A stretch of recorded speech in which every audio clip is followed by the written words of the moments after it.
Suárez creo que va a decir unas palabras antes.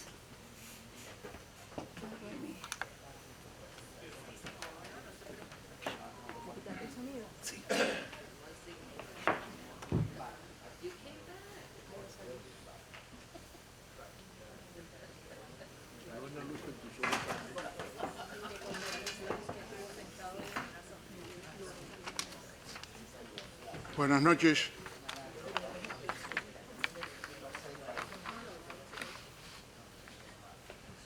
Es un placer para el Museo Cubano de la Diáspora, el poder recibir a todos ustedes aquí esta noche. Yo creo que es extremadamente importante los acontecimientos y ya sabemos la gran tragedia que está sucediendo con el pueblo de Israel.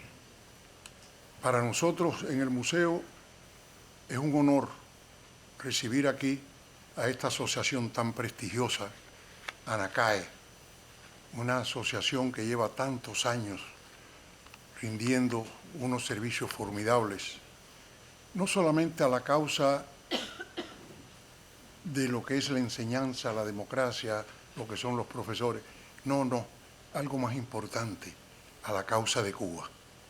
Porque resulta que esta asociación, dirigida por estos prestigiosos cubanos, que se les ocurrió hace tanto tiempo formar esta formidable organización, la Educadores Cubanos Americanos, la Asociación Nacional de Educadores Cubanos Americanos. Fíjense, Educadores Cubanos Americanos. Y es muy emocionante que estemos hoy reunidos para tener la oportunidad de escuchar las cosas que vamos a escuchar. Y les quiero recordar uno de los aforismos de don Pepe de la Luz y Caballero, para que nadie piense que ya eso lo escuchó, porque muchas de las cosas que se van a decir a lo mejor ya las escuchamos, pero don Pepe de la Luz y Caballero dijo: todo está dicho ya, pero las cosas cada vez que son sinceras son nuevas. Para mí es un honor presentar a esta distinguida dama, una patriota formidable.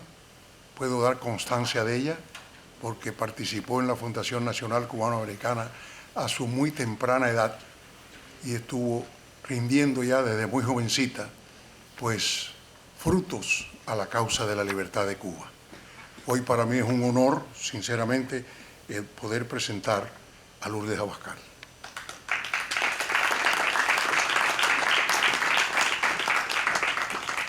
Muchas gracias, Lourdes. Gracias, Dios. Formidable, encantado.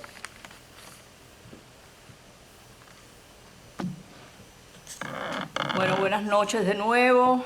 Yo soy, como dijo Diego, Lourdes Abascal, presidenta de la Asociación de ANACAE, por sus siglas en inglés, que es la Organización de Educadores Cubanoamericanos, como dijo Diego, lo dijo antes que yo, pero bueno. Es para mí un placer verlos esta noche, un grupo tan numeroso, en este recinto tan importante para nosotros, en esta comunidad que une. Es muy interesante tener este público y es muy interesante el tema que vamos a tratar, un tema de tanta importancia en estos momentos. Pero eso lo voy a dejar para nuestro presentador, nuestro invitado esta noche. Quiero hablarles de ANACAE. Es una organización sin fines de lucro que nuestro propósito es el preservar nuestra organización, nuestro legado cultural cubano. De esta forma lo que hacemos son eventos culturales mensualmente como estos, y además de esto tenemos una beca que otorgamos, una beca de $2.000 de Gastón Fernández de la Torriente, que otorgamos a un escolar, un graduado de escuela superior que quiera continuar sus estudios superiores. Y tenemos también la distinción anual del educador del año, alguien que se haya distinguido en el plano de la docencia. Nos gustaría muchísimo que ustedes se hicieran miembros para poder seguir nosotros teniendo este tipo de actividades. Bueno, sin más, Yo los quiero dejar con el tesorero del NACAE, que es el Eduardo Sayas Bazán, que es el que va a hacer la presentación de nuestro invitado de honor.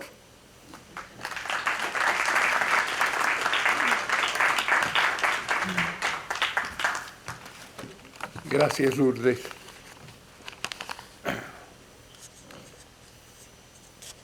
Nuestro presentador, Rolando José Béjar, nació en La Habana en 1950. A los 15 años fue separado de su familia materna cuando el régimen comunista no le permitió salir de su país. Más tarde fue privado de su libertad por intentar escapar de Cuba. En la Universidad de La Habana, donde estudiaba bioquímica, fue condenado al ostracismo por sus ideas políticas. En 1979 finalmente pudo reunirse con su familia y la comunidad judía cubana del sur de la Florida. Durante más de 30 años, Béjar ha representado el punto de vista judío ante el público de habla hispana. Ha viajado por el mundo representando a la Unión Liberal Cubana y a FESELA, Federación Sefardí Latinoamericana. Ha recibido el Premio al Servicio Comunitario distinguido de la Liga Antidifamatoria, ADL, interreligiosa y por su incansable defensa del Estado de Israel. Durante 15 años escribió una columna semanal en el Nuevo Herald en defensa de Israel, del pueblo judío y del pueblo cubano. Con ustedes los dejo a Rolando Béjar.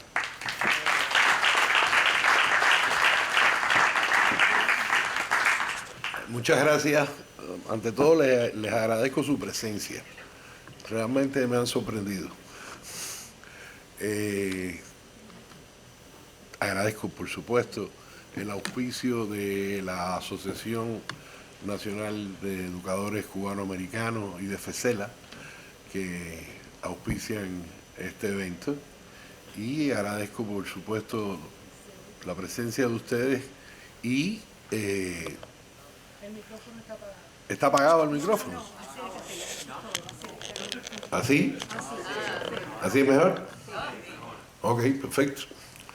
Bueno, le agradezco a mi esposa que me ha traído hasta aquí, que me ayuda siempre en todos estos menesteres.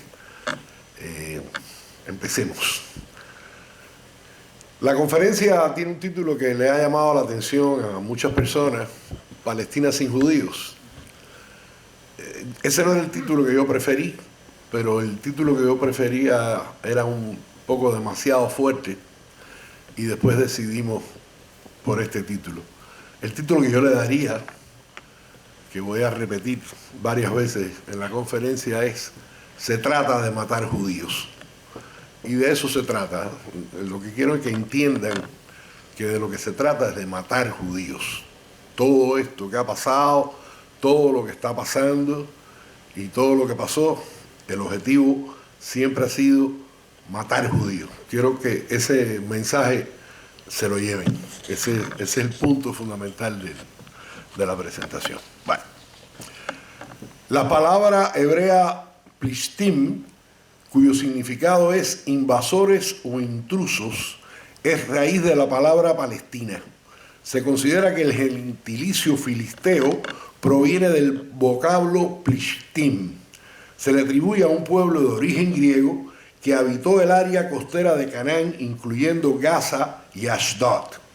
Este pueblo desapareció alrededor del año 604 de la era anterior. Fueron acérrimos enemigos de los judíos. Vale solo recordar la lucha entre David y Goliat. Durante la ocupación romana, estos emplearon la palabra Palestina como derivación grosera y malintencionada del término filisteos. El fondo político de la palabra Palestina es tierra sin judíos, pues históricamente, en sus respectivos periodos, romanos y británicos utilizaron el mismo nombre por la misma causa, desasociar a los judíos con Judea y Samaria. El pueblo de Israel se constituye formalmente a partir de una rebelión de esclavos que se solidifica con la salida de Egipto, aproximadamente 1300 años antes de la era actual. Su colofón es la entrega de la Torá y el seguimiento de sus leyes. Es, en esencia, un manual contra la esclavitud y la opresión. La Torá introduce como primicia el concepto de que todos somos iguales ante Dios y la ley, junto a los preceptos de compasión y solidaridad con los menos favorecidos, las viudas, los huérfanos, los presos, los esclavos, los sirvientes. Según Actos 23, 16, 17, dice la Torá: no entregarás al sirviente o esclavo que al huir de aquel busca tu protección. Estará contigo en el lugar que prefiera, en cualquier ciudad tuya, y no lo explotarás. En Nombres 21:2 dice: cuando comprares un siervo hebreo, servirá para ti 6 años y al 7º año saldrá libre gratuitamente. Estos conceptos no fueron recibidos con beneplácito desde ese instante por parte de los tiranos del momento y en lo sucesivo. Vemos la Torá como el germen de la democracia y por ende de la judeofobia o antisemitismo, como algunos prefieren llamarle. Por generaciones se han utilizado falsas acusaciones urdidas por las élites del poder como su banda sonora contra los judíos. El mejor ejemplo es el tristemente célebre libro de los sabios de Sión. El plagio que por orden del zar de Rusia se publicó como denuncia de la conspiración judía mundial, así como los libelos sobre el uso de sangre de niños secuestrados por los judíos para fabricar el matzot de Pesas y otras muchas falacias. Durante el reino de David, alrededor del año 1000 de la era antigua, y con la edificación del templo de Salomón en el 957 de esa era, son reafirmadas la presencia y soberanía de la nación judía en Israel.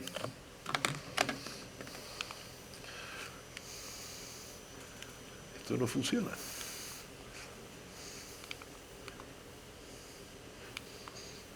A ver, perdón, esto es una cosa. Ok. En el 772 de la era antigua, los asirios invadieron desde el norte y destruyeron el reino de Israel, donde se asentaban 10 tribus, las perdidas, que fueron asimiladas, exterminadas o diseminadas por los invasores. De matar judíos se trataba y que no quedaran judíos en esa tierra, pero quedaron. El reino de Judea al sur sobrevivió hasta esta, pero en el 586 de la era antigua, los babilonios invadieron y destruyeron el templo de Salomón. A raíz de esto, enviaron al exilio a una considerable parte de la población. Nuevamente, de matar judíos se trataba y que no quedaran judíos en esa tierra, pero quedaron. Esto en la figura pueden ver lo que era el reino de Israel y el reino de Judea. La parte azul fue la parte que dominaron los asirios y la parte amarilla fue la que dominaron los babilonios. En el 515 de la era antigua, alrededor de 50.000 judíos regresaron con el consentimiento de Ciro el Grande de Persia, que les libera de los babilonios y permite la construcción del segundo templo, conocido como el Templo de Herodes. En el año 63 de la era antigua, los romanos invadieron el reino de Judea y lo nombraron provincia de Judea. Roma enfrentó una oposición violenta e inusual por parte de los invadidos, quienes se aferraban a sus leyes y costumbres como ningún otro pueblo conquistado lo hubiera hecho anteriormente. Hubo al menos 60 intentos por recuperar su soberanía durante los próximos 130 años. Lucharon los judíos contra los romanos. ¿Ok?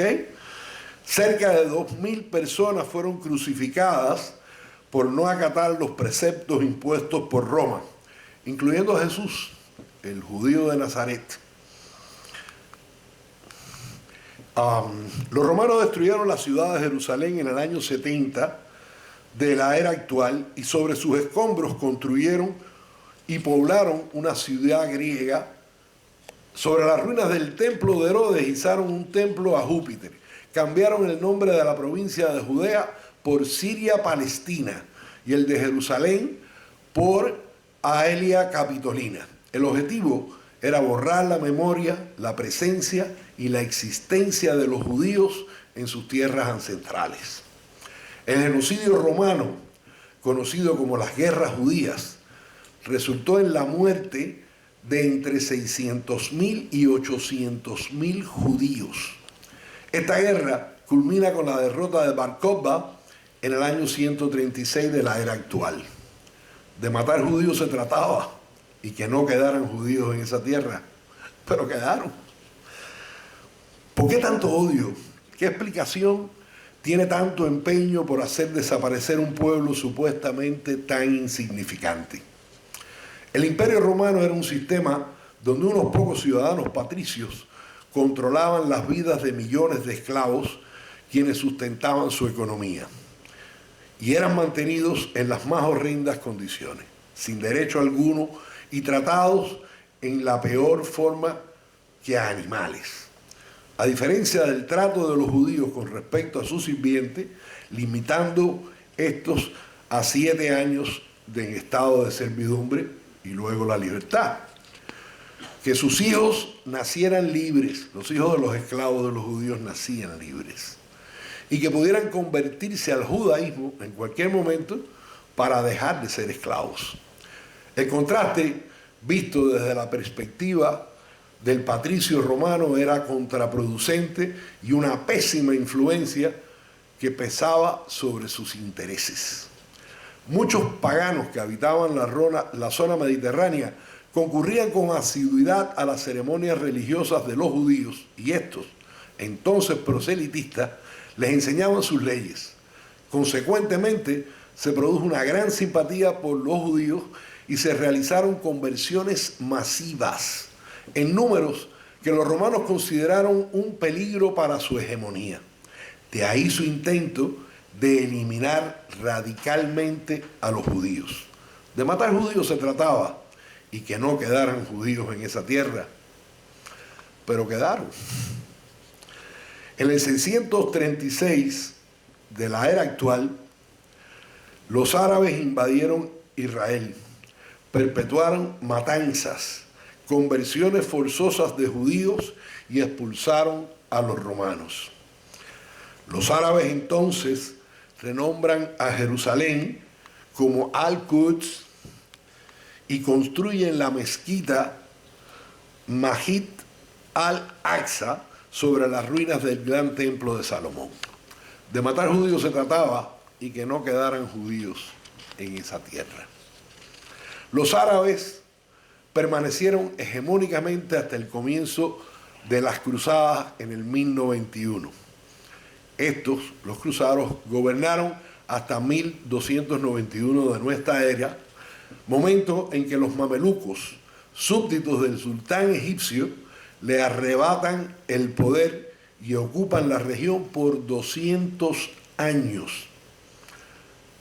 Como siempre, de matar judíos se trataba, pero quedaron. En 1517 el musulmán Imperio Otomano derrocó a los mamelucos y renombró el área Siria Meridional.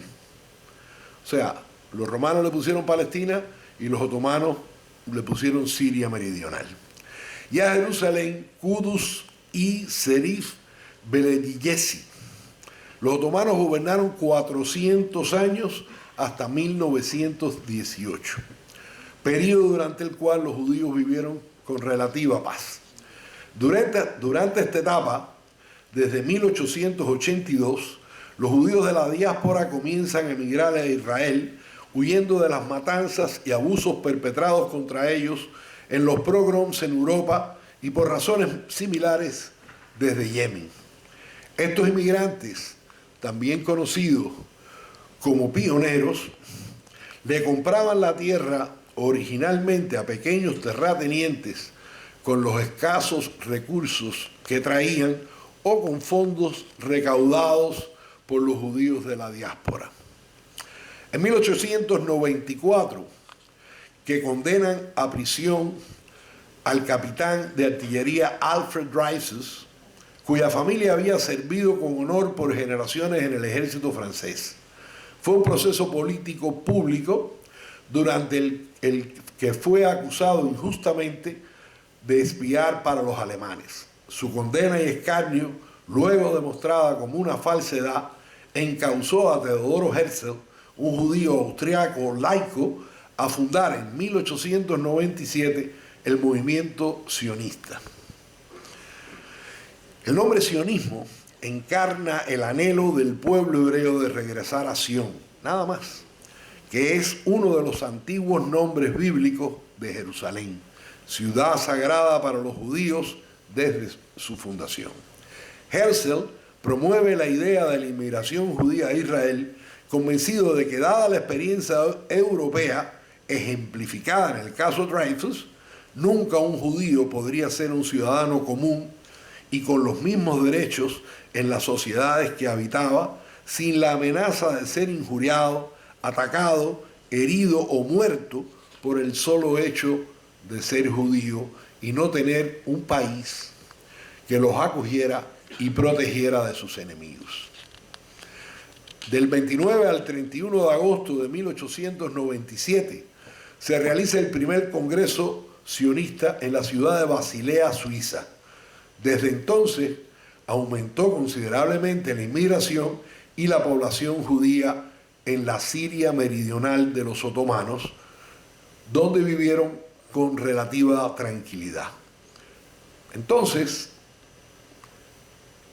ocurre la transferencia de poderes del Imperio Otomano al Imperio Británico a raíz del fin de la Primera Guerra Mundial.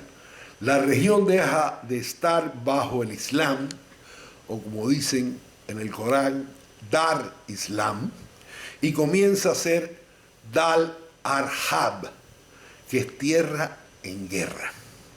En otras palabras, cesa la tranquilidad. Si pueden apagar los teléfonos, se los agradezco. Este es el mandato de Palestina. Estas fueron las fronteras que se definieron para el mandato de Palestina a final de la Primera Guerra Mundial. Desde el comienzo del mandato británico, quien llegara a ser el famoso mufti de Jerusalén, Amin al-Husseini, miembro de una familia de poderosos terratenientes árabes locales, encabeza un movimiento apoyado por los grandes terratenientes que, a base de coerción y amenazas de muerte, arrebataban a precios ínfimos la tierra de los pequeños terratenientes árabes para luego venderla a los judíos a precios exorbitantes. Los trabajadores árabes de estos terratenientes eran prácticamente siervos que trabajaban para estos y quienes le mantenían colmados de deuda y viviendo en condiciones paupérrimas. Estos humildes trabajadores quedaban completamente abandonados y desempleados al venderse la tierra a los judíos, quienes entonces le empleaban, les ofrecían mayor ingreso y mejores condiciones en todos los sentidos. Estos nuevos inmigrantes operaban basados en el concepto judío de igualdad y compasión. Esta actitud despertó simpatía hacia los recién llegados, despertando la ira de al-Husseini. Sus asociados y secuaces vieron esto como un desafío que hicieron pagar a estos supuestos traidores, en otras palabras, a sus antiguos sirvientes con terribles represalias. Como consecuencia del desarrollo y las fuentes de empleo creadas por los judíos, se produce la llegada de miles de árabes de los territorios circundantes en busca de mejores condiciones de vida.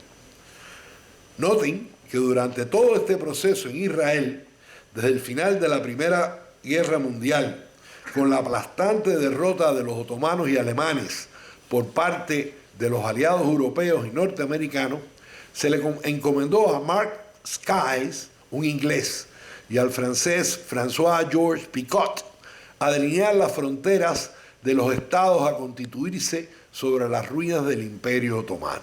De ahí la aparición de países como Siria, Líbano, Libia, Túnez, Arabia Saudita, el mandato de Palestina y la horrible desaparición de Kurdistán. La Liga de las Naciones, de acuerdo con la Declaración Balfour de 1917, le concedió a Inglaterra el mandato sobre las áreas que corresponden al actual Estado de Israel y al Reino de Jordania, con la condición y compromiso de que se fundara un hogar nacional judío en las mismas. ¿Y qué pasa? Esto.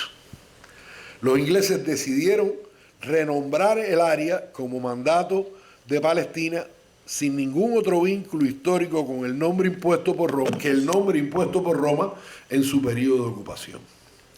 Burlando los acuerdos y para favorecer a antiguos aliados, durante la reciente contienda, Inglaterra dividió el mandato y entregó 2/3 de la Palestina a los árabes, como pueden ver ahí, ¿ok? Digamos, del río Jordán hacia el este, todo eso es el reino de Transjordania, que como pueden ver fácilmente, son 2/3 partes de si fuera completo el mapa, ¿no? Burlando el acuerdo y para favorecer antiguos aliados durante la reciente contienda, Inglaterra dividió el mandato entre 2/3 de la Palestina a los árabes, en lo que constituye el reino de Transjordania, al este del río Jordán. De ahí expulsaron a los judíos y les prohibieron regresar. Lo ideal, Palestina sin judíos. En ese momento podría haberse resuelto, aunque injustamente, la creación de un Estado árabe y uno judío al oeste del Jordán. Pero no fue así. Inglaterra no cumplió y permaneció en control del territorio hasta 1948.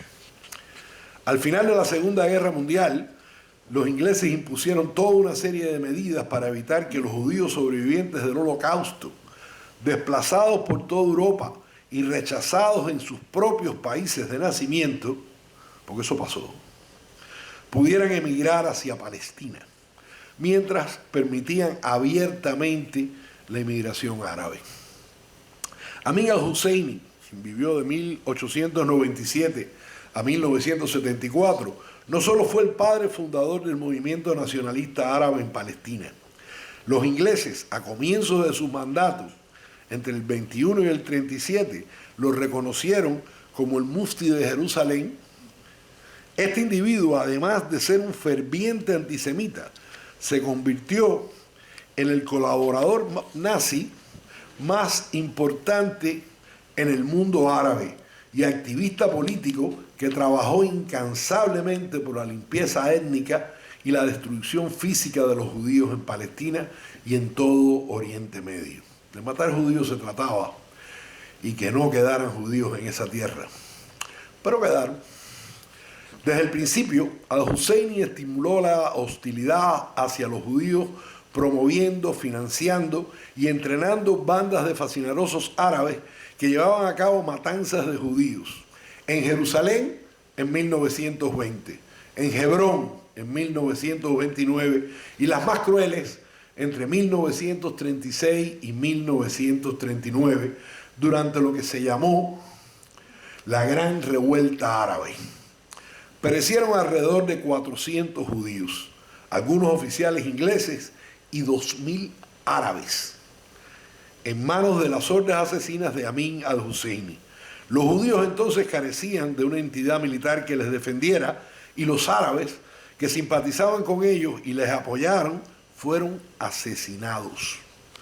La revuelta exigía la independencia árabe y el fin de la política de inmigración judía indefinidamente, así como las compras de tierra con el objetivo declarado de establecer un hogar nacional judío. Amin al-Husseini, para evadir el arresto, huyó de Palestina en 1939 y fijó su residencia primero en el mandato francés del Líbano y luego en Irak. En octubre de 1941 escapó a la Italia fascista y de ahí a la Alemania nazi. Ahí tienen una foto de este caballero con Himmler. Radio Berlín lanzó su servicio en árabe en 1939 e inmediatamente comenzó a manipular los sentimientos arabistas y a promover el nazismo y el antisemitismo. Fritz Grobba, embajador alemán en Irak, y Amin al-Husseini conspiraron para predisponer a la mayoría musulmana en Irak contra la comunidad judía y los políticos pro-británicos.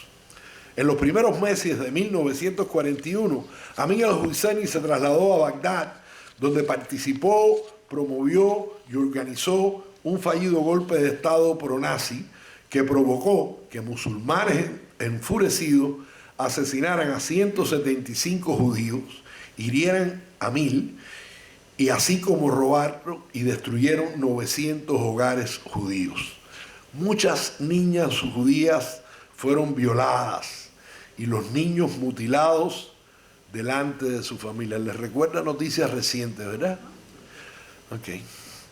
Como siempre, entonces y ahora, de matar judíos se trata.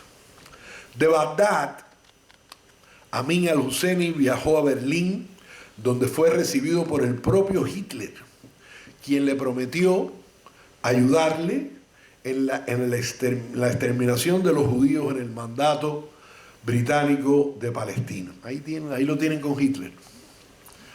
Al-Husseini alistó y comandó regimientos de la SS en Bosnia, en Herzegovina, en Sazak de Novi, que fueron responsables por la muerte de cientos de miles de judíos.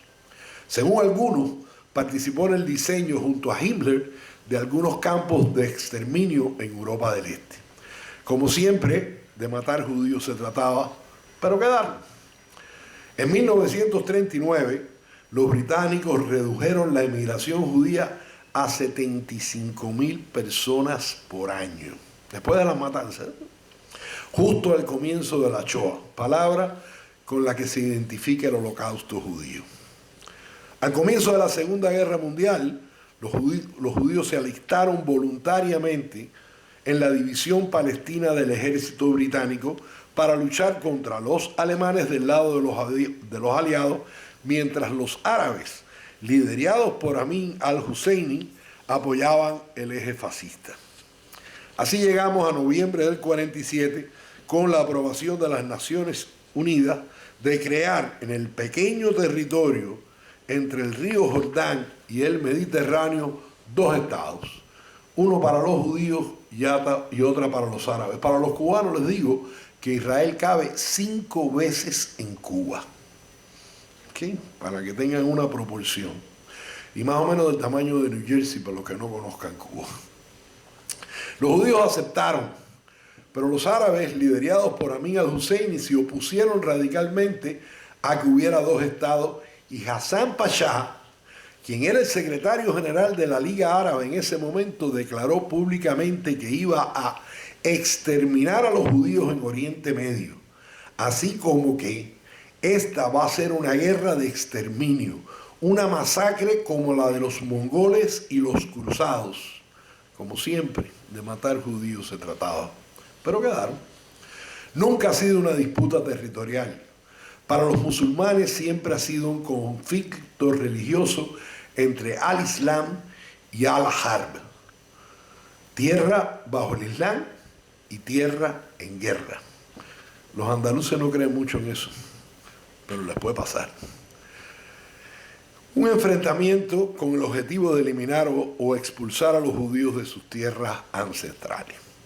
En 1948 termina el mandato británico, retiran sus fuerzas y el recién nacido Estado de Israel es atacado simultáneamente por Egipto, Siria, Líbano e Irak, así como con la colaboración y apoyo de Marruecos. El 10% de la población israelí pereció en esa batalla. Imagínense una guerra interna en los Estados Unidos donde el 10% de nuestra población desaparezca. Estamos hablando de 32 millones de personas. ¿Ok? Son muchas personas. En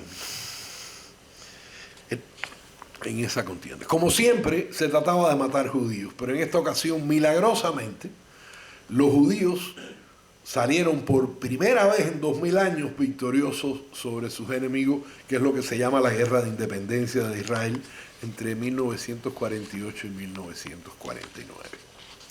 Para detener las hostilidades, se firmó un armisticio cuyo resultado permitió que Jordania se quedara ocupando gran parte de Judea y Samaria, la margen occidental de Jordán, y Egipto ocupando a la franja de Gaza.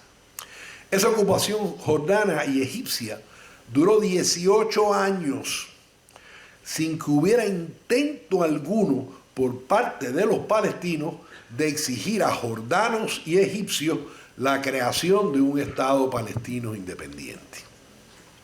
Yasser Arafat y Khalil al-Wazir, más conocido como Abu Jihad, que murió muy sorprendido,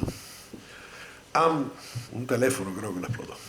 Ambos egipcios de nacimiento fundaron Fatah en Egipto a finales de la década de 1950 como una organización política y militar de árabes palestinos con el objetivo de expulsar a los judíos de Palestina mediante la guerra de guerrillas. Con asesoría y apoyo de Amin al-Husseini y la colaboración y apoyo de la Unión Soviética y de Nasser, quien gobernaba Egipto en aquella época, se creó la Organización para la Liberación de Palestina. En 1964 ocurre esto. Grupo terrorista encabezado por Yasser Arafat con la intención de dar una identidad a los árabes de Cisjordania y Gaza. Cabe destacar que los árabes que habitaban esa zona rechazaban el término palestino porque los que se identificaban como palestinos eran los judíos inmigrantes. Por eso a la brigada del ejército británico durante la Segunda Guerra Mundial le ponen Brigada Palestina, porque ese era el nombre, ese es el pasaporte que ellos tenían, decía Mandato de Palestina, y por eso, pero los árabes rechazaban visceralmente ese término por razones muy obvias. La inmensa mayoría venían sus familias o ellos de los países fronterizos, no tenían raíces milenarias en esa tierra como los judíos. Hay un chiste por ahí que la historia de Palestina en un museo de Palestina se puede hacer con una pared en blanco, porque nada pasó antes del 64. Y lo que pasó después es muy feo para enseñarse. En junio de 1967, los ejércitos de Egipto, Jordania, Siria y Líbano estaban apostados en las fronteras de Israel. Apoyándoles y listos para entrar en combate contra el pequeño Estado estaban los ejércitos de Irak, Argelia, Kuwait, Sudán y toda la nación árabe. El presidente de Irak, Abdurrahman Aref, se unió a la guerra de palabras y dijo: la existencia de Israel es un error que debe ser rectificado. Esta es nuestra oportunidad de acabar con la ignominia que nos acompaña desde 1948. Nuestro objetivo es claro: borrar a Israel del mapa. El mismo mensaje, esto no ha cambiado. El 4 de junio, Irak se unió a la alianza militar con Egipto, Jordania y Siria. La retórica árabe fue acompañada por la movilización de fuerzas militares. Aproximadamente 465.000 soldados, más de 2.800 tanques y 800 aviones rodearon al Estado de Israel. Imagínense que rodean a New Jersey. De matar judíos se trataba. El Estado de Israel, a través de sus servicios de inteligencia, sabía lo que se avecinaba. Resueltos, lanzaron un ataque relámpago sobre las fuerzas enemigas antes de que penetraran el territorio israelí y les derrotaron estrepitosamente en solo 6 días. De matar judíos se trataba, pero fueron vencidos por segunda vez. Este es el mapa cómo queda después de la victoria de los israelíes en la guerra del 67. Como ven, ocuparon todo el desierto del Sinai con miles de kilómetros y hubiera sido una oportunidad buena para hacer crecer el país, pero esa no era la idea. La respuesta del mundo árabe ante esta derrota no se hizo esperar y vino en agosto 29 de 1967 durante la reunión de la Liga Árabe en Jartum, cuyo acuerdo fueron los famosos 3 no. No a la paz, no reconocimiento y no negociación. El resultado esperado se manifestó con la guerra de Yom Kippur. Sorpresivamente, como sucedió el reciente pasado octubre 7, el día de Yom Kippur, el más sagrado día para el pueblo judío, durante aquel fatídico 6 de octubre de 1973, casi aniversario, Fíjese que esto último pasó el día 7. Estaban de cierta manera conmemorando esto. Israel fue atacado por Egipto desde el sur y por Siria desde el norte. Como siempre se tratara de matar judíos, pero fueron vencidos por tercera vez. Luego de años de negociaciones secretas, en 1979 se consiguió un acuerdo de paz entre 2 archienemigos, Menachem Begin y Anwar el-Sadat. Desde entonces, los egipcios decidieron dejar de matar judíos y hay paz, pero le costó la vida a Anwar el-Sadat. En 1982, los palestinos expulsados de Jordania, que se habían refugiado en el Líbano, desencadenaron múltiples acciones terroristas contra la población israelí. Inevitablemente, el Estado de Israel respondió ocupando grandes porciones del Líbano. Para detener los ataques contra su territorio y ayudar a los cristianos libaneses, quienes eran victimizados por estos supuestos refugiados. De matar judíos se trataba, pero los detuvieron una vez más.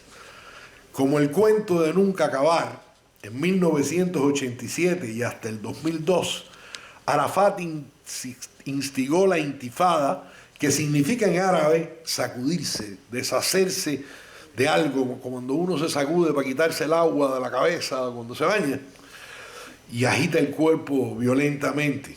Pero en realidad, ¿qué significa o qué significa aún? La primera intifada anti-israelí estalló en Gaza el 8 de diciembre de 1987. Un automóvil perteneciente al ejército israelí embistió accidentalmente a un automóvil árabe y mató a sus 4 ocupantes. Esa noche estallaron protestas en un campo de refugiados palestinos durante el funeral de las víctimas, lo que se convirtió en un levantamiento masivo, ejecutando constantes ataques terroristas contra la población civil israelí, y esto continuó hasta 1993 con la firma de los acuerdos de Oslo I. El resultado, 200 muertos y 3.100 heridos israelíes. El 13 de diciembre de 1993, con la firma de los acuerdos de Oslo I, comenzó una nueva etapa en el conflicto árabe-israelí. Por primera vez se aceptaba la existencia recíproca de las dos partes. Por un lado, Israel aceptaba la OLP como entidad representante del pueblo palestino. Por su parte, se suponía que los palestinos se comprometieran a renunciar al terrorismo y a aceptar el derecho de Israel a existir.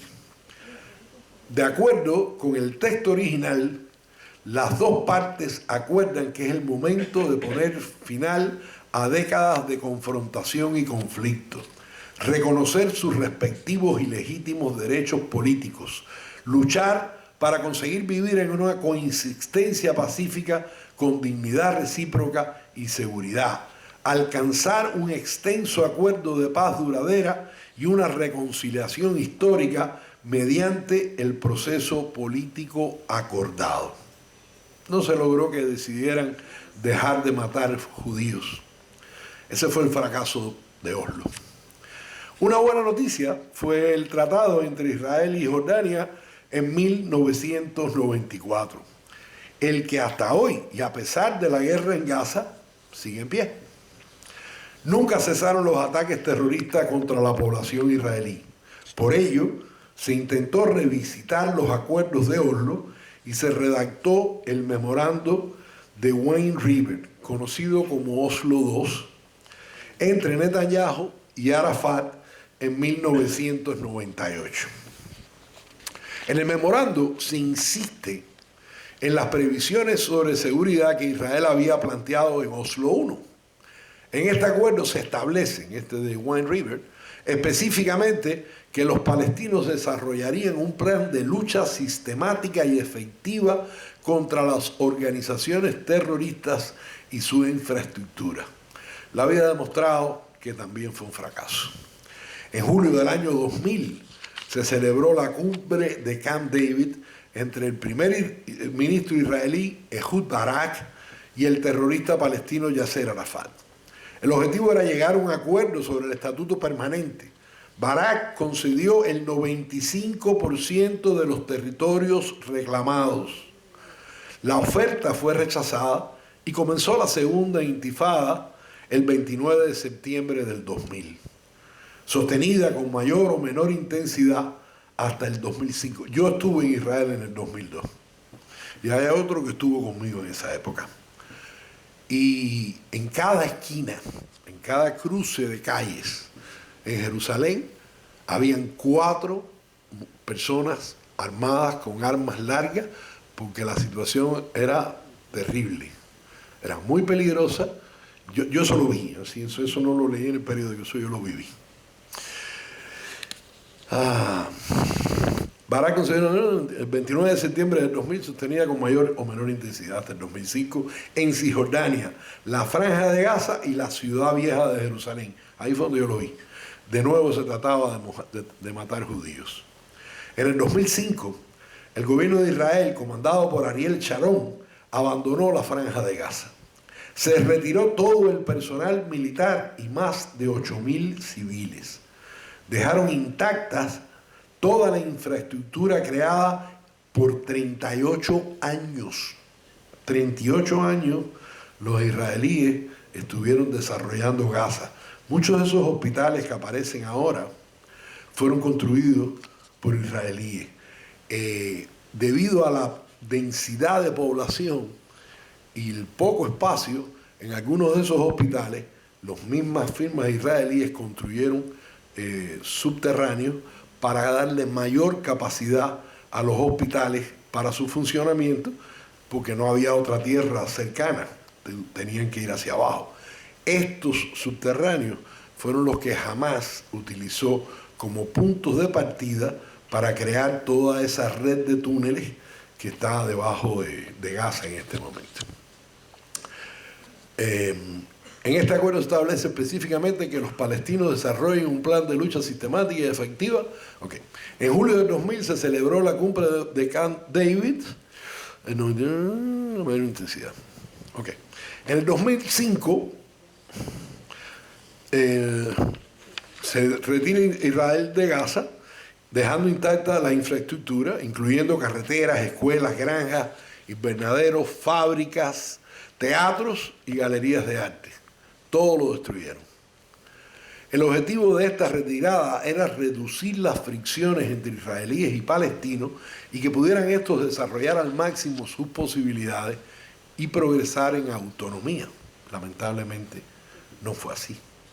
La autoridad palestina se hizo cargo del territorio y sus 1.300.000 habitantes. Yo creo que ustedes han escuchado recientemente en las noticias que en Gaza hay más de 2.3 millones de habitantes, lo que demuestra que los judíos como genocidas son un fracaso. La autoridad palestina y la población de Gaza no tendrían ninguna, o sea, los habitantes de Israel no tendrían ninguna obligación con Gaza y la población de Gaza no tendría ninguna reclamación que hacer contra Israel. Pero no fue así. En el 2007, Hamás arrebató Gaza a la autoridad palestina del poder mediante unas elecciones que devinieron en una violenta guerra entre ambas facciones terroristas. En respuesta, el gobierno israelí incrementó la seguridad en su entorno para evitar que el conflicto se expandiera a Israel. Desde su arribo al poder en el 2007, Hamás ha disparado decenas de miles de cohetes contra la población civil israelí, debido a lo cual el Estado de Israel ha respondido vigorosamente.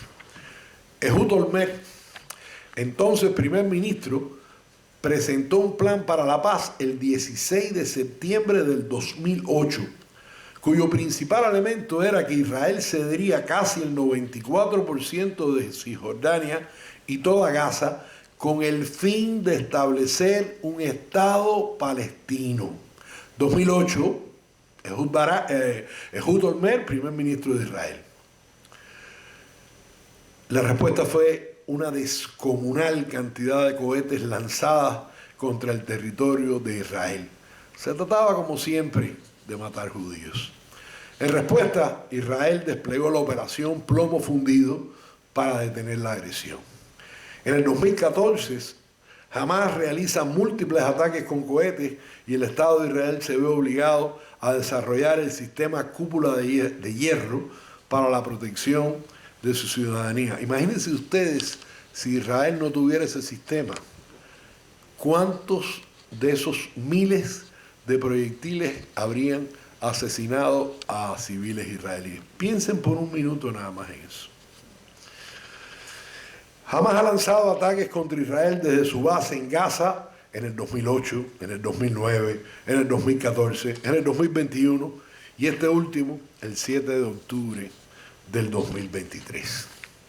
Hasta ahora no han suspendido los ataques ni devuelto a la totalidad de los rehenes secuestrados. De hecho, ya se sabe que de los 136 restantes se ha verificado la muerte de 32 de ellos. Por otra parte, ante la latente amenaza que el Irán de los ayatolás significa para los países y sus vecinos sunitas, los afanes y conversaciones secretas entre israelíes y árabes moderados, así como el apoyo norteamericano, lograron en agosto 13 de 2020 la firma de los acuerdos Abraham entre el Estado de Israel, los Emiratos Árabes Unidos, Bahrein, Sudán y la que más tarde se unió, Marruecos. Esa es la foto del acuerdo. Corría el rumor en esa época que otros estados árabes y musulmanes como Omán e Indonesia también estaban considerando la normalización de relaciones con el Estado de Israel. Arabia Saudita, a pesar de la guerra en Gaza, no ha desistido de hacer esfuerzos en esa dirección. La Torá es la ley de la libertad, elaborada con mucho cuidado para proteger a los que tienen menos y limitar el poder de quienes gobiernan. Los judíos arrancan en la historia como el movimiento original para abolir la esclavitud y establecer la ciudadanía. Por eso, los ataques contra la libertad de todos comienzan como ataques contra el pueblo judío. Hay una anécdota que a mí me gusta contar, que es la anécdota de los canarios. Yo se la oí decir a Abe Foxman, quien fuera el director de la Anti-Defamation League cuando yo trabajaba con ellos. Y él cuenta que en la antigüedad, antes de que hubieran los detectores electrónicos que hoy en día tenemos hasta en los teléfonos, la manera de proteger la vida de los mineros era que entraban con una jaula de canarios a la mina. Si en la mina habían gases venenosos, los canarios morían, pero no morían los mineros. Y si no habían gases venenosos, entonces podían entrar los mineros. Los judíos son los canarios de la sociedad. Cuando empiezan a morir judíos, la mina está envenenada para todos.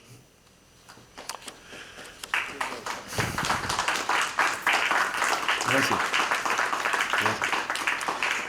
En el Tratado Teológico Político del filósofo judío Baruch Spinoza se presentan las ideas del sufragio universal, el gobierno republicano, así como el concepto de la libertad de expresión y de culto. La fuente fundamental de las ideas de Spinoza eran las del gran rabino y filósofo del medioevo, Moisés Maimónides, quien tanto influenciara a Tomás Aquino, gracias a quien Occidente inició su evolución hacia la compasión, la razón, la ciencia y eventualmente el respeto de los derechos humanos, tarea que aún queda pendiente en extensas regiones del planeta. Vemos durante la historia de la humanidad a innumerables hombres y mujeres judíos envueltos en movimientos sociales en defensa de los desposeídos, a favor de los inmigrantes, al derecho al voto, el derecho a ingresar a las universidades de grupos minoritarios, así como aportando considerablemente al desarrollo de la ciencia y el florecimiento del arte y las comunicaciones. Eso es Tikkun Olam. Tikkun Olam significa mejorar al mundo, mejorarnos a todos. Este concepto es insoportable para quienes oprimen a sus pueblos. He ahí la semilla de la judeofobia promovida por las élites opresores de todos los tiempos en contra de la libertad y de los derechos ciudadanos. Para irnos muy lejos, en la supuesta democracia griega, que nos dio el nombre, pero no mucho más, una pequeña porción de ciudadanos poseía al resto como esclavos. Vaya democracia. En el mundo romano había muchas formas diferentes de obligar a alguien a ser esclavo. Entre ellos se encontraban los niños nacidos en la esclavitud, porque los niños que nacían de los esclavos romanos eran esclavos. Los niños que nacían de los esclavos de los hebreos eran libres. Los prisioneros de guerra, las personas que fueron vendidas o autovendidas como esclavos y los niños abandonados al nacer. Niños. Menos comunes eran los niños vendidos por sus padres, las personas esclavizadas por deuda o como castigo por delitos y las personas que eran víctimas de secuestro y piratería. Costumbres todas rechazadas por la sociedad judía. En el siglo pasado nos encontramos con dos grandes enemigos de la humanidad, Hitler y Stalin, responsables de la muerte de casi 300 millones de habitantes, judíos y no judíos. Lo que esto nos recuerda es que el antisemitismo o la judeofobia, como yo prefiero llamarle, es un ataque contra la libertad, un ataque que comienza con los judíos o el Estado de Israel y termina por someternos a todos. Combatir la judeofobia para cualquier gentil no solo es defender a los judíos, es autodefensa. Muchas gracias.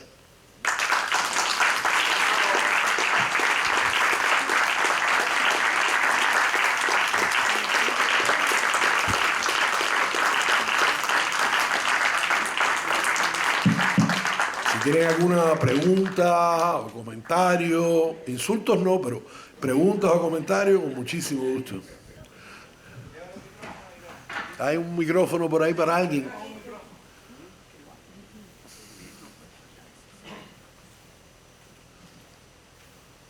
Gracias por la conferencia. Y de matar judíos se trata. De matar Pero judíos. para nosotros la respuesta es muy simple. De querer respetar y solidarizarnos con nuestros hermanos mayores, los judíos, para siempre. Muchas gracias, muchas gracias.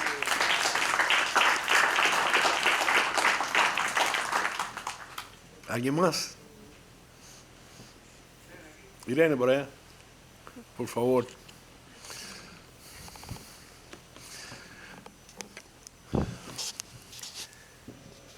En primer lugar, gracias por esta exposición tan extraordinaria que has hecho de la historia de Israel, que aunque yo he tenido el honor de visitarlo 3 veces, no lo conocía a esta profundidad.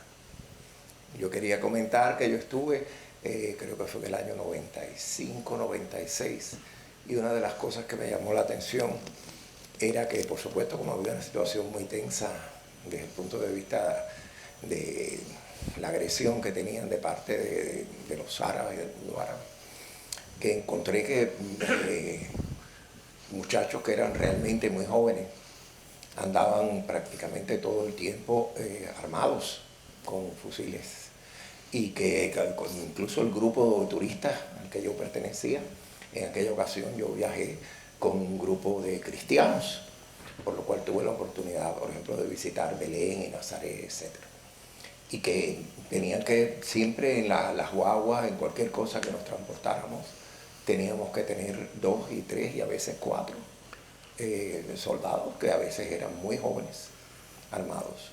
En una ocasión incluso que yo estaba almorzando, suerte que estaba cobijado bajo un monumento en la puerta de Damasco y se formó de pronto un tiroteo enorme que yo no supe después las consecuencias que pudo tener.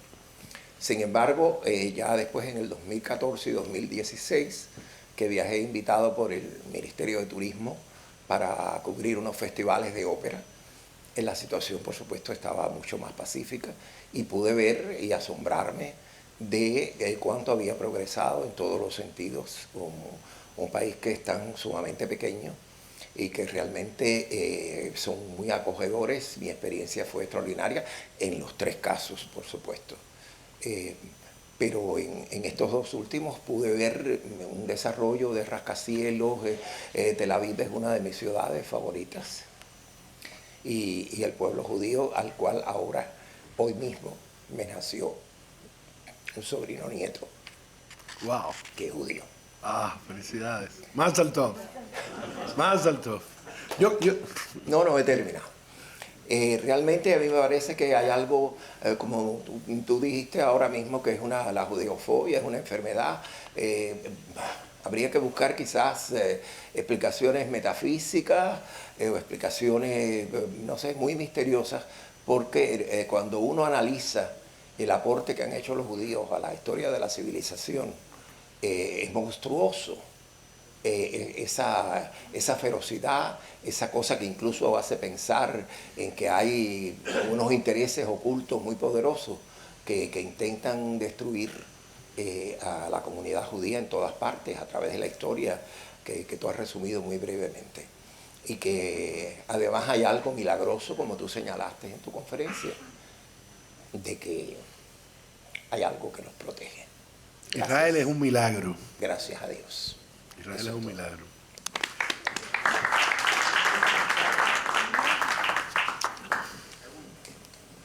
Yo quería señalarle un par de detalles muy interesantes. Normalmente, cuando hay territorios en guerra, las poblaciones tienden a huir de ese territorio para evitar la guerra.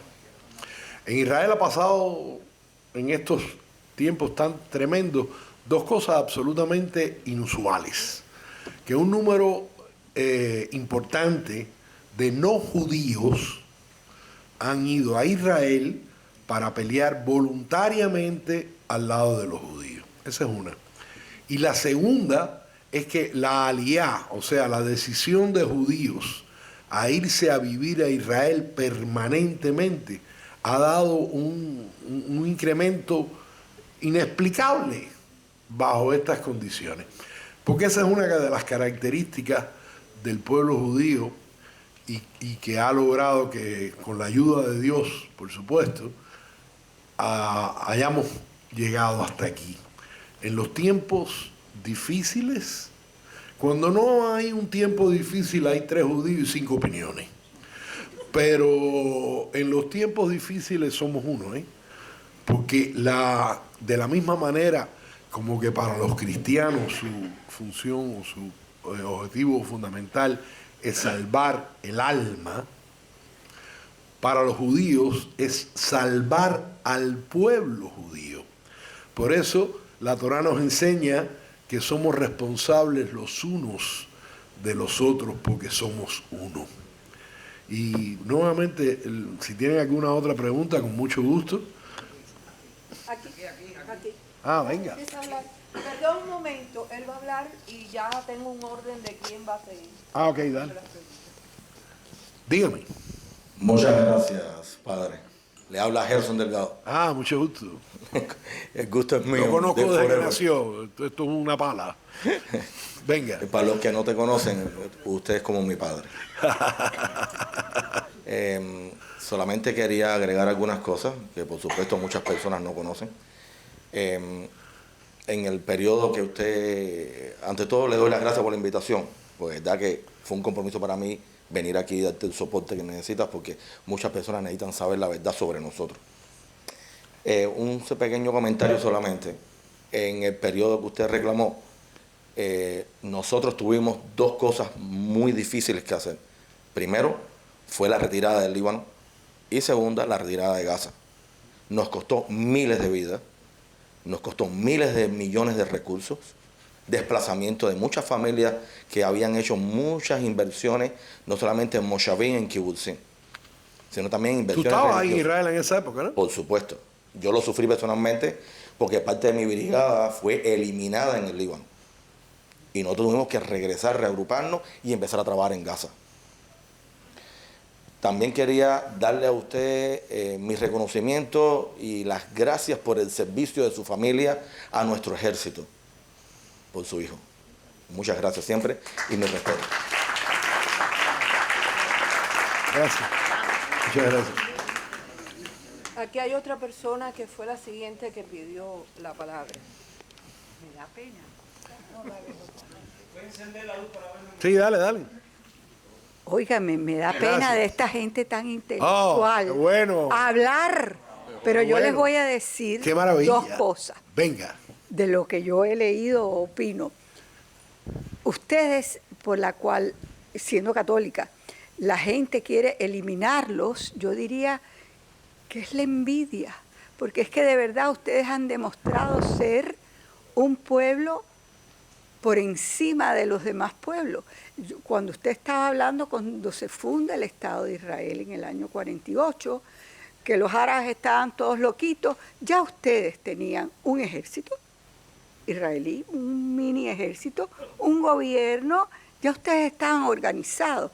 Esa es mi tranquilidad en esta guerra, que gracias a Dios ustedes van 4 pasos por delante de los restos de personas que hay aquí.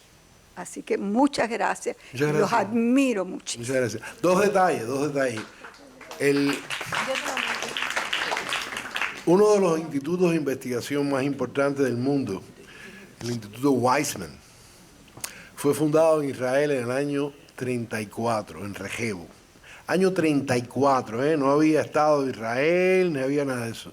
Y hoy sigue siendo uno de los institutos de investigaciones más importantes del mundo. Y la Orquesta Sinfónica de Palestina la fundaron judíos en el año 36. Dos detalles para que ustedes tengan una idea de cómo se fue reconstruyendo el Estado de Israel. No fue en el 48.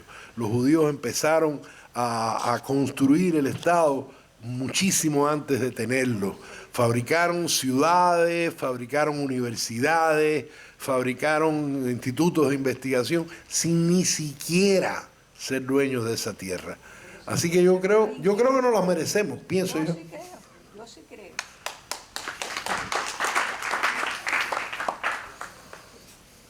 Oye, se llenó esto, qué bueno. Moisés, tu momento. Buenas, muchas gracias por tan interesantes observaciones. Dos cosas quería comentar. La primera, mi esposa tiene 2 sobrinos que son canadienses y ellos... Pégate un poco el micrófono. Ok, y se fueron de voluntarios a Israel a pelear en el ejército. La razón por la cual fue que el abuelo de ellos fue y peleó en la guerra de independencia. Entonces ellos tenían como un deber moral de ir a pelear por el Estado de Israel. Se fueron hace aproximadamente un par de años y ahora el 7 de octubre, desgraciadamente, los tuvieron que llamar y la mamá, pues, mi cuñada está preocupadísima, ¿no? Entonces, a los que están aquí presentes, quiero decir que, como ustedes saben, de buenas a primeras, hubo necesidad de pedir más equipos para los soldados, porque llamaron a todos los reservistas, y ya, la situación no es la misma que había anteriormente, que había paz, y entonces de buena primera hay 300.000 soldados más que tienen que ir a la guerra. Entonces estamos viendo si la unidad de mis sobrinos, ellos son 2 sobrinos, 2 hermanos, uno tiene 23, el otro tiene 20. Entonces están buscando para la unidad de ellos de 23 personas unos chalecos antibalas especiales, pero los que mandan de aquí no sirven, porque tienen que ser aprobados por la Fuerza de Defensa de Israel, claro. Sí, entonces estamos pidiendo para que colaboren. Yo mandé un masivo de eso por WhatsApp, un mensaje. Hace falta 23 chalecos de eso, con un costo aproximado de cada 300 y pico de dólares cada uno. Wow. Y así que estamos hablando de unos aproximadamente $8,000. Okay. Entonces, si alguien quiere o puede, tiene la posibilidad de cooperar, de donar, pues se les agradece inmensamente. Gracias. Están haciendo una misbah, un acto de caridad.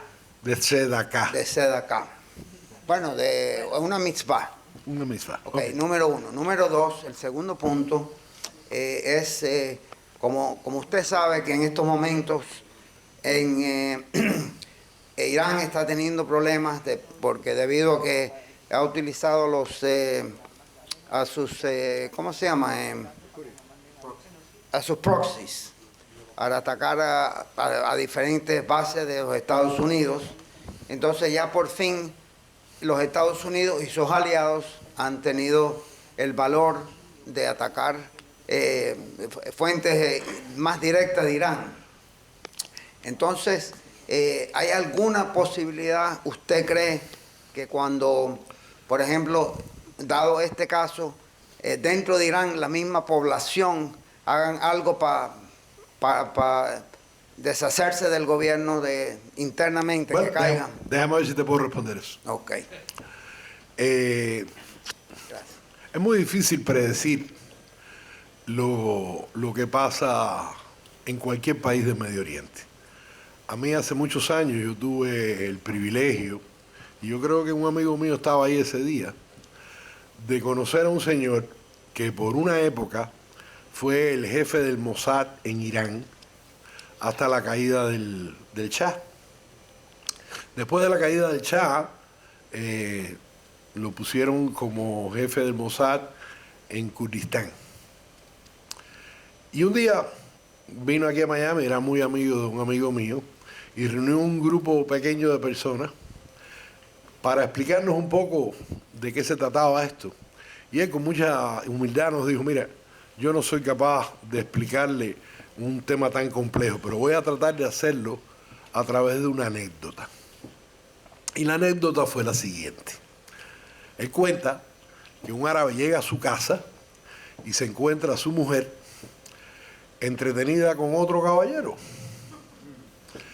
El caballero se asusta tremendamente, se arropa con la túnica y sale corriendo. Y el ofendido sale detrás de él, enfurecidísimo, con una cimitarra en la mano para matarlo. Pero el inquieto, digamos así, se sigue corriendo y se mete en el mercado, en el shuk. Y cuando está más o menos por la mitad del shuk, o casi llegando a la mitad del shuk, agarra un puñado de lentejas o de garbanzos o de unos granos y sigue corriendo. Y cuando se ha alejado un poco del lugar donde tomó los granos, empieza a gritar, este hombre me quiere matar porque yo me he robado un puñado de granos para alimentar a mis hijos. Y el otro tipo con el machete en la mano, sin ninguna intención de declarar lo que su mujer había estado haciendo con este caballero, responde, el que sabe, sabe por qué es, y el que no, piensa que lo sabe. La máxima es que en el Medio Oriente, y eso fue lo que dijo él, no lo que digo yo, la máxima es que en el Medio Oriente en general, lo que usted ve no es lo que es. Y para las culturas occidentales, para los que nos hemos criado en estos mundos, donde la moral judeocristiana nos enseña a decir la verdad, donde no tenemos el concepto, por ejemplo, de la Hudna, que es el pacto musulmán, que de acuerdo al Corán, cuando se hace, ya sea con un infiel o no infiel, Alá te permite romperlo en el momento que te convenga. Eso fue lo que dijo Arafat, acabado de firmar los acuerdos. Lo entrevistaron en Sudáfrica, le preguntaron por los acuerdos que había firmado y su respuesta fue: hey, los acuerdos son para romperlos, como lo hizo Mohammed con la gente de la Meca. Esto es para esto. Así que son dos mentalidades muy diferentes. Y no quiero decir con esto que los musulmanes son malos ni nada de eso. Afortunadamente, la inmensa mayoría de los musulmanes son como los judíos y como los cristianos, que quieren que su familia crezca en paz, en salud, en alegría, en prosperidad. Pero hay una minoría que lamentablemente calculan entre el 15 y el 20% de 1.5 billones de habitantes que no piensa así, y esos son los que nos dan estos problemas. Gracias.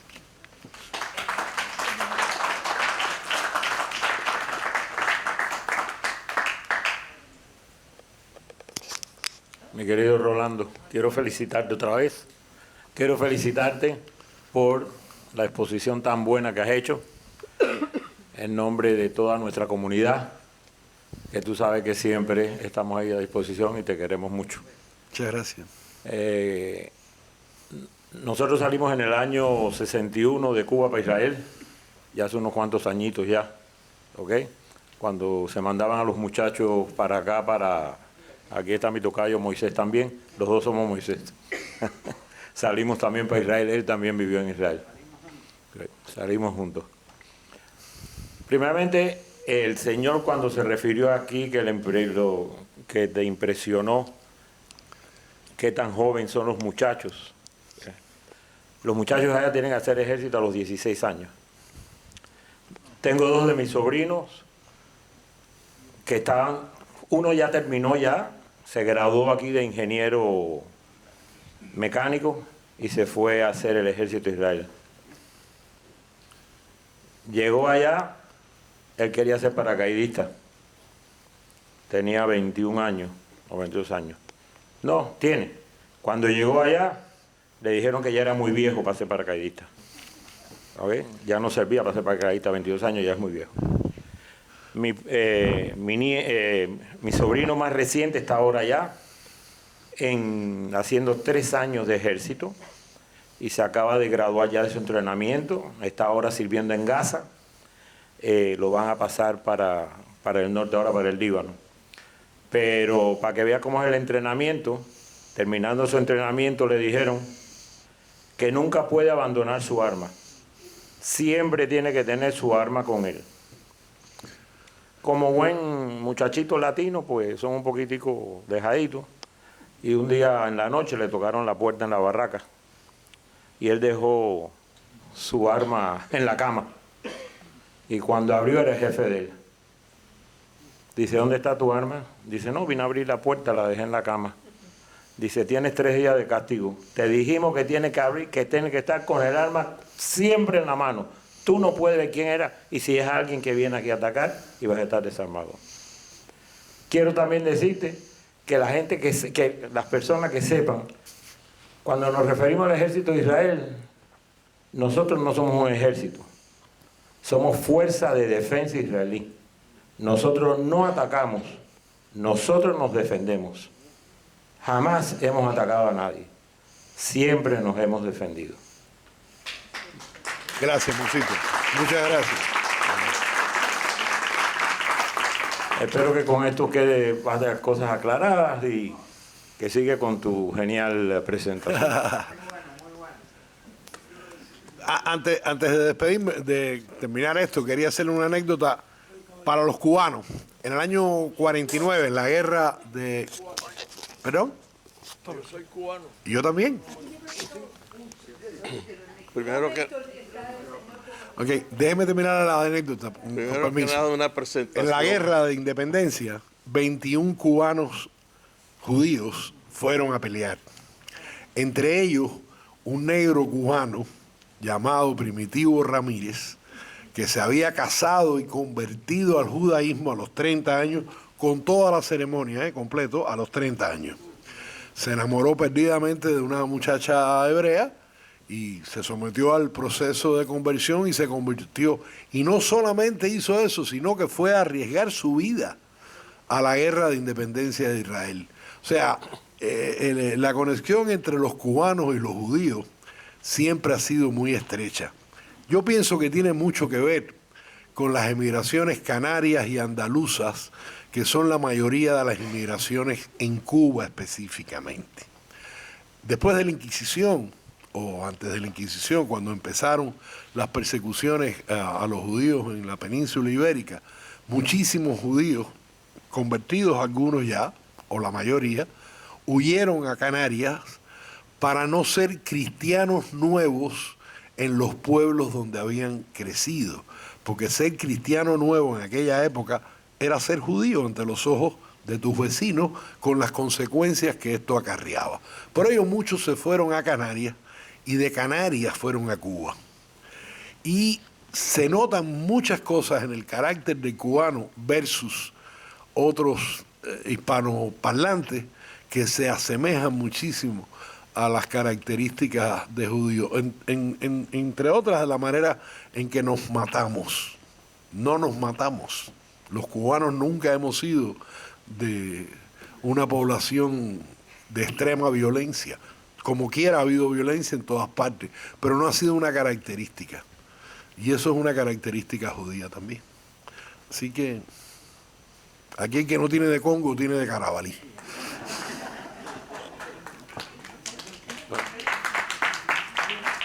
Dígame. La presentación muy buena, muy Gracias. buena. Dos comentarios que tengo. Uno, estando en Madrid con unos cubanos que vivían allá, me dijeron que durante el Lean Lift que hubo en Etiopía de los judíos negros, que habían participado varios pilotos cubanos en que habían cogido unos aviones, lo habían pintado con banderas cubanas para poder llegar allí y salir y sacar de noche a varios de los grupos judíos para Israel. Esa es una parte. La segunda es, el hijo mío se casó con una israelita. ¿Ah, sí? Y de hecho tengo 2 nietos que son cubanos israelitas. La hembra, muy brillante, cuando cumplió los 17 años, fue aceptada en 3 universidades muy buenas aquí y nos sorprendió porque nos dijo que tenía que ir a estudiar 1 año a Israel. Se fue para allá, acabó el año, pensaba que iba a regresar y dijo que se iba a meter en el ejército. Y se metió en el ejército.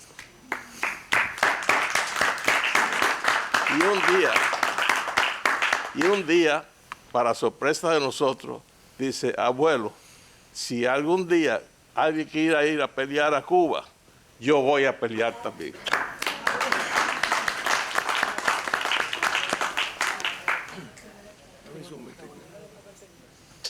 Bien breve voy a ser.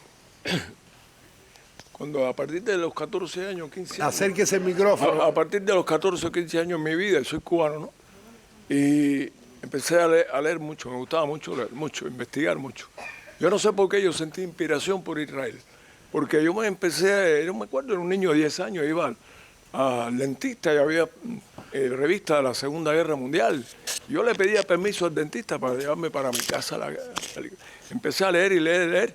No sé, veía todas las situaciones que estaban pasando y sentí una admiración por el pueblo israelí, que los judíos, que no, era una cosa incontrolable, una cosa que veía como una cosa única en el mundo, la única nación con ese comportamiento tan patriótico, tan heroico, eran los judíos.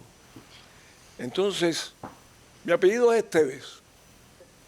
Pude a través de la investigación... Por favor, acérquese el micrófono, porque ellos quieren escucharle. Que mi abuelo vino de Canarias. Ah, ¿ya ve usted? Y que era judío.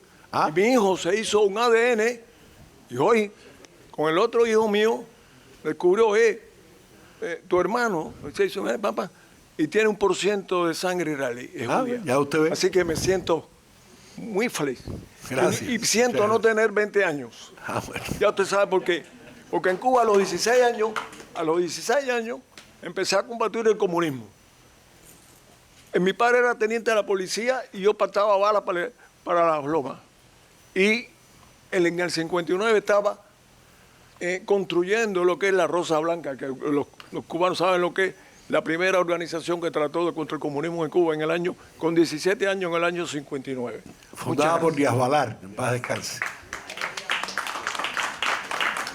¿Quién más desea tener la palabra?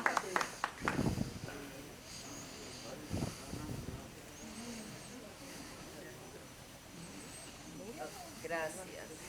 Bueno, Rolando, como dice el cubano, te la comiste. Ok. Moisés, nosotros, Hilda, tuvimos la suerte de ir a Israel en el 2016. Tuvimos un guía excelente y nos dijo que los evangelistas en ese entonces estaban viajando a Israel a montones. Aún hoy. Y me hace pensar, porque Moisés y yo tenemos una amiga muy querida, cubana, que se casó con un judío americano y fueron a Israel, y claro que ella fue a los lugares que vale mucho para los católicos. Y imagínense ustedes que esos lugares tan sagrados para los católicos estuviera en manos de árabes. Bueno, en Belén están. En Belén están. ¿Y lo cuidan? Bueno, es muy difícil. Crean muchas dificultades. Para empezar, los israelíes no pueden entrar en Belén. ¿Okay? Eso, Belén es Palestina sin judíos. Ok, esa es la razón. Los judíos no pueden entrar en Belén. Quienes controlan todos estos sitios. ¿Lo apagué? No sé cómo se enciende. Habla alto. Mira, te lo presto. No, bueno, ¿se oye esto o no? No, lo tocaste, Roland, abajo. Bueno. Ok. Los sitios sagrados, el sitio señalado para el nacimiento de Jesús y su crucifixión y demás, están bajo las manos de la autoridad palestina, en Belén. En Ramallah no hay ningún judío. En Nablus no hay ningún judío. Eso es Palestina sin judíos. Ese es el sueño de el grito ese que algunos tontos gritan sin saber de lo que están hablando. De from the river to the sea, Palestine will be free. Lo que significa es eso. Palestina sin judíos. Ese es el sueño desde el principio, como traté de explicar en la conferencia. Sigue siendo hoy y lamentablemente todo parece indicar que va a ser mañana. Porque si ellos quisieran que la guerra esta terminara hoy, lo único que tenían que hacer era entregar a los rehenes que quedan y deponer las armas y se acabó la guerra. Pero ya ellos lo han declarado, que ellos intentan repetir lo que hicieron el 7 de octubre cada vez que puedan. Y la respuesta de los israelíes nada más que puede ser una. Nunca más. Nunca más. Nunca más. Nunca más.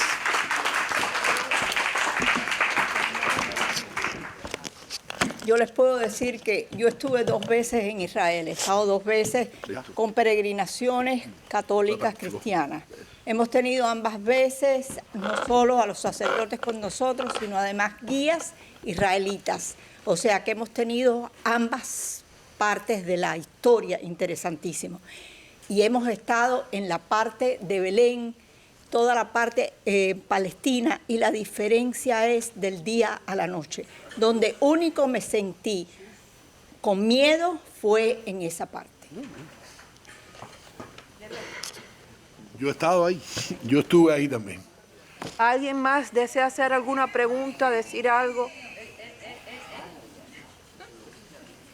Bueno, hemos terminado. Claro, muchísimas gracias por su atención, muchísimas gracias por su interés, muchísimas gracias por su solidaridad y que Dios los bendiga a todos.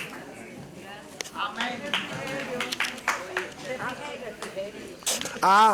afuera pueden tomarse un vinito y comerse un pedacito de queso y hablar y conversar. No hay. Oiga, señor, era Primitivo Ramírez.